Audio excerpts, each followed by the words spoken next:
श्री शंकर गीता अध्याय 17. देखुनी कैलासाचा राणा, आनंद झाला पंचप्राणा. वंदून त्यांच्या दिव्यचरणा, उत्साहित जाहलो. वय महाराजांचे किती होते, प्रत्येकास कळावे वाटते. हे निश्चित सांगता न येते, कोणी 150 म्हणतात. साधू सांगतात वर्षे 300, तपस्वी सांगतात 700. अंतर्ज्ञानी 2000 वर्षे, प्रत्येकास आधार.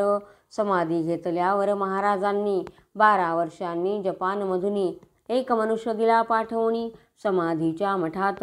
त्याला सांगितले महाराजांनी, मी मेलो आहे म्हणून माझी समाधी बांधुनी. उत्सव करतात पाहून ये.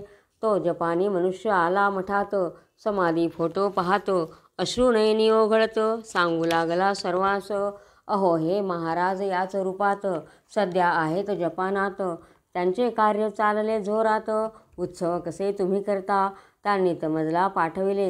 गंमत पाहून येण्यास सांगितले. महाराज असताना पुण्यतिथी सगळे साजरी कशी करता हो.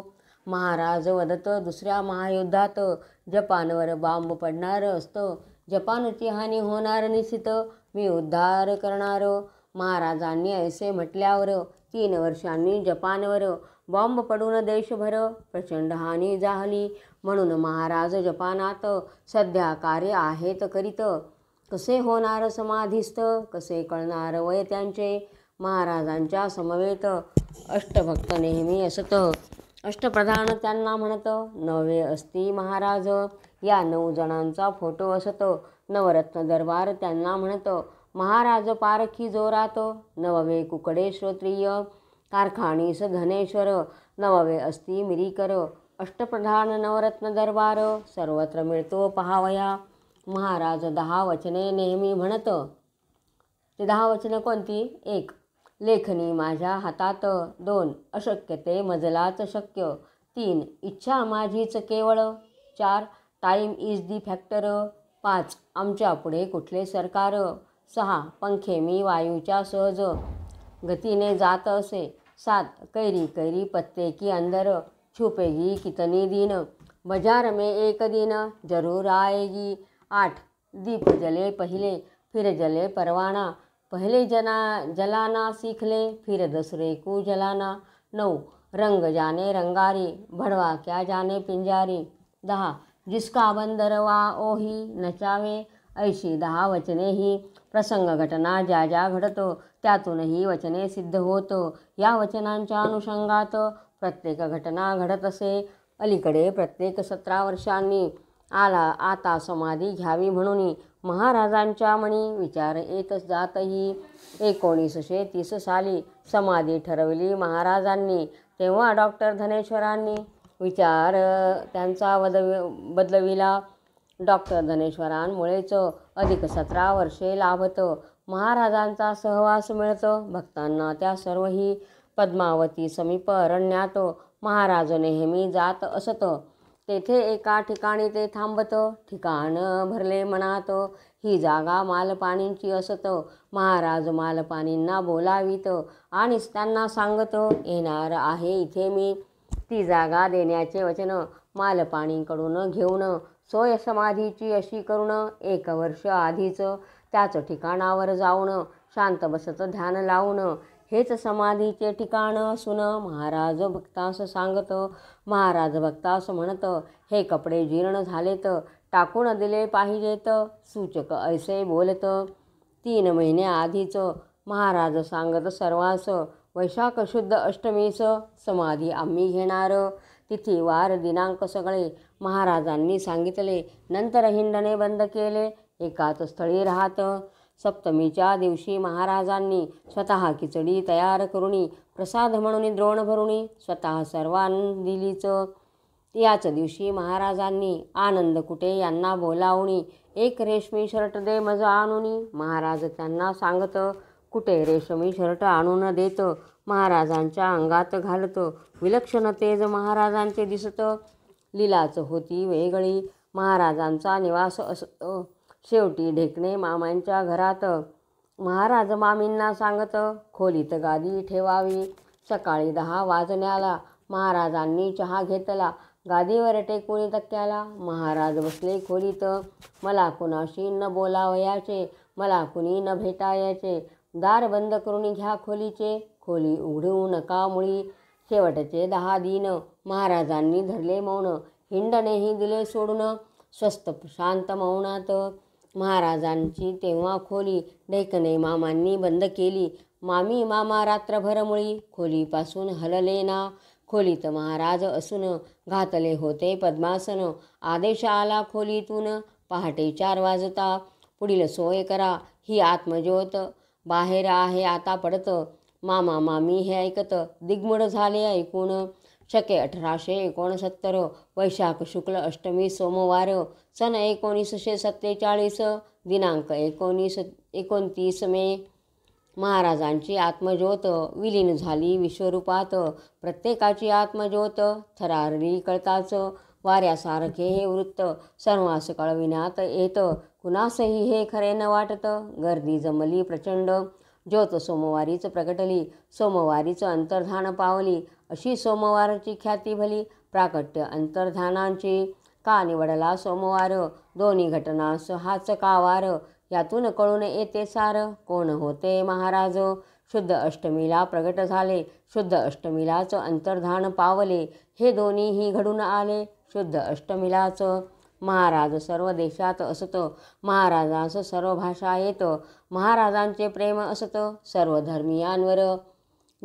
निर्वाण वृत्त जेव्हा कळत, सर्व धर्मीय येऊन म्हणत, हे महाराज आमचेच असत. वाद निर्माण झाला आत्मविश्वासाने जो तो म्हणत, महाराज आमचेच असत. परी कुणाच्याही न ये लक्षात, सर्वांचेच महाराज. अमर्याद अमाप निस्सीम, असामान्य अगणित निष्काम. अलोट महाराजांचे प्रेम मानवावरती अपार.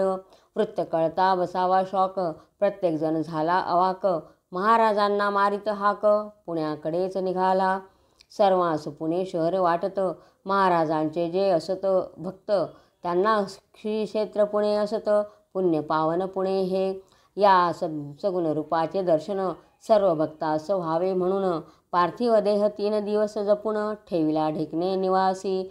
वृत्त कळता भस्मे येत, रेशमी कद घेतला पुण्यात. सुंदर उलनची शाल घेत सद्गुरूस अर्पिण्या. महानिर्वाण यात्रा जेव्हा निघत, भस्मे गुरुस कद नेसवित. महाराजांस शाल पांघरून घालत, पुष्पहार घालत. ढेकणेंच्या घरापासून महानिर्वाण यात्रा निघून मिरवणूक गेली गजबजून. गर्जनेत भक्तांच्या टाळ मृदुंगाचा ध्वनी, जय जयकार भक्तांच्या मुखातुनी. गरजत राही अभंगवाणी, ढीग पुष्पहाराचे. तात्या काडगाव कर गरजत, अभंग खड्या आवाजात. लोक हार फुले वाहत, बेल तुळशी बुक्काही. 3 दिवस देह होता अगदी तेजस्वी दिसे पाहता. रेशमासारखा लागे स्पर्शिता, धनंजय नाडी चालत. मिरवणुकीत भक्त जमले फार, त्यांच्या दुःखाचे नाना प्रकार. कुणा दुःख झाले अपार, वदता रडता नये कुणा. या मिरवणुकीत महाराजांनी भक्तांना विविध दर्शन देऊनी सांत्वन त्यांचे केले असूनी धीर दिला सर्वांना. ढेकणे महाराजांचे निवासस्थान, ढेकणे मामांचे निवासस्थान. बाबू गेनू चौकातून, काका हलवाई दत्त मंदिरावरून, ग्लोब टॉकीजवरून, अक्कलकोट स्वामींचा मठ, मंडई शनिपार मारुती भिकारदास, पर्वती अरण्येश्वर, पद्मावतीवरून मिरवणूक निघाली. या संबंध मिरवणुकीत भस्मे महाराजांवर छत्री धरत, समाधी स्थानावर मिरवणूक येत. जय जयकारात संपली. भक्तांनी गुलाल उधळला, पार्थिव देह वटवृक्षाखाली ठेवला. जो तो महाराजांस पाहू लागला, तोच चमत्कार झाला. महाराज दिसले मारुतीराय, जो तो धरी त्यांचे पाय. आज आमची गेली माय, कळवळा फुटला सर्वांना. तेवढ्यात माळी महाराज आले, त्यांनी अंतदर्शन घेतले. महाराज बजरंग बलीच दिसले. माळी महाराज म्हणाले, आपण बजरंग बलीचे रूप घेतले. भक्तीचे मार्ग वेगवेगळे, जगाला सांगण्यासाठी सगळे. म्हणून असे बनला का. महाराज भक्तांस नेहमी म्हणतो, मी प्रत्यक्ष आहे मारुती. मारुतीच्या रूपात दर्शन देती आपुल्या अनेक भक्तांस. महाराजांचे हे वचन, मारुती रूपात झालेले दर्शन, यावेळी सर्वांस आठवून हृदयाले भरून प्रातस्मरणीय चिरंजीव सप्त, त्यात मारुती राय प्रख्यात. म्हणून मी चिरंजीव असत, हेच महाराज सुचवित. महाराजांनी जी जागा सुचविली, तिथे जमीन नुसती उकरली. 7 बाय 3.5 फूट निघाली भव्य शिळा त्या स्थळी. शिळा बाजूला काढली, आत त्याच मापाची बांधलेली समाधी तयारच होती सगळी. योजना कशी पहा हो. आळंदी ज्ञानेश्वर महाराज, सोपानदेव जंगली महाराज, पद्मावती माळी महाराज, ओंकारेश्वर येथील या 6 ठिकाणच्या भाविकांनी पवित्र वस्तू आणून मोठ्या भक्तिभावनेनी समाधीत ठेवल्या. या समाधीच्या भागात दादा फुलारी, राम कोराड, पुरुषोत्तम बुवा धनेश्वर चौघेच अस्तियात. हे पार्थिव देह महाराजांचा माळी महाराजांच्या हस्ते पहा समाधीत व्यवस्थित ठेवला. गुलाल पुष्पे उधळली. तेथील सर्व भक्तांनी पार्थिव देहाची पूजा करुनी हार बेल तुळस वाहुनी अंत्यदर्शन घेतले. नंतर मीठ आघाडा तुळस ठेवून अगदी शास्त्रोक्त पद्धतीने विद्युक्त समाधी बंद करुनी जय जयकार निनादला. महासमाधीची पूजा केली. आरती कर्पूर आरती झाली. 5 वाजता संध्याकाळी सोहळा पूर्ण झाला. 15 दिवस पहा सतत परगावचे लोक येत असत. 13व्या दिवशी उत्सव होत. नंतर प्रसादोत्सव. नेहमी देश विदेशातून सतत संचार करणारे असून महाराज झाले अंतर्धान. निसर्गही गेला थिजून. पहिल्या पुण्यतिथीस भस्मे जाऊनी पुण्यास अखंड विना नाम सप्ताहास करुणी प्रथा आरंभिली. 12 वर्षांनी भस्मे यांनी सुंदर पालखी बनवून रामभाऊ अकोलकरांना आणून पुण्यतिथीच्या दिवशीच रुद्राभिषेक केला महाराजांना. पालखी अर्पिली महाराजांना. देहही अर्पिला महाराजांना. म्हणते जय शंकर. महाराजांनी भक्तांना सांगितल्या भविष्यकालातील घटना. वचने दिली अनेकांना. आश्वासनेही दिलीच. जरी महाराज झाले समाधिस्थ, घटना सिद्ध करून दाखवित. दिलेली वचने पूर्ण करीत. आश्वासने पाळीत. महाराज प्रत्यक्ष प्रगटतात. भक्तास वचनाची जाणीव देत. वचन मी पूर्ण केले असत, जाणीव देऊन जातात. आजही हे असे घडत, असे उद्याही घडणार असत. काल तर घडले प्रत्यक्षात, त्रिकाळ त्यांच्याच हातात. अजून महाराज प्रत्यक्ष प्रगटतात. भक्तास प्रत्यक्ष सांगतात. स्वप्नात तर अनेकांना भेटतात. मार्गदर्शन करतात. मामा ढेकणेंच्या घरात तात्या सहस्रबुद्धे येत. महाराजांसारखेच तात्या दिसत.